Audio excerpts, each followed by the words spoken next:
vois les gens, je les vois.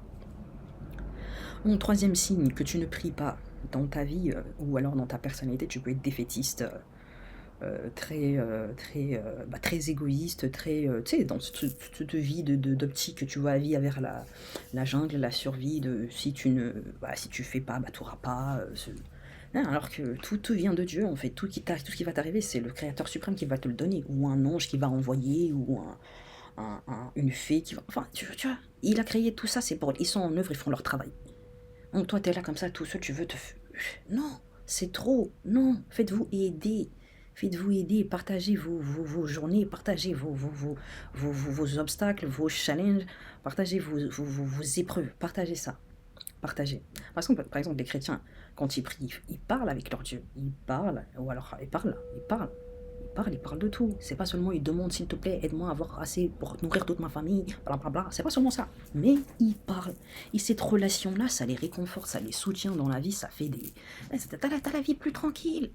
Les autres là, tu les vois, ils sont aigris. Des gens aigris. Même dans leur. En fait, je le vois. On le sent, même toi tu le sens quand tu. Par exemple, si tu me crois pas, toi-même tu le fais. Quand tu vois quelqu'un, tu dois demander quelque chose à quelqu'un dans une rue. Tu vas pas aller avec l'autre, oh là là, tout aigri, là, nanana, qui croit tout. Tu vas pas aller vers lui, tu vas aller l'autre qui est tout. Arrêtons. Soyons sincères.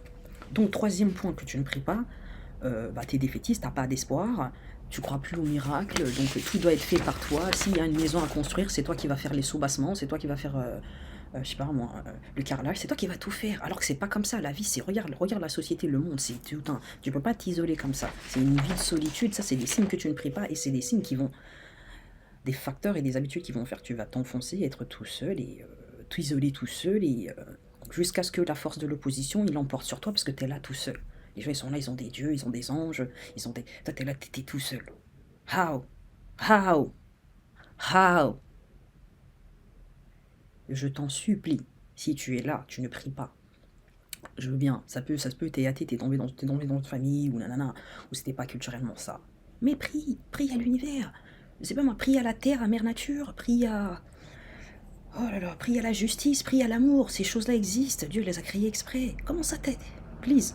Ça doit sembler un peu con pour ceux qui prient, doivent se dire mais c'est évident, pourquoi il dit ça? Dis-nous autre chose, parce que là je m'ennuie. Bref, on va parler de l'importance de la prière.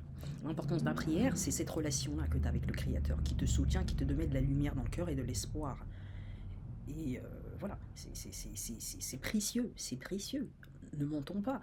Tu ne peux sortir de chez toi, par exemple, sans prier. Importance de la prière, les forces de l'opposition,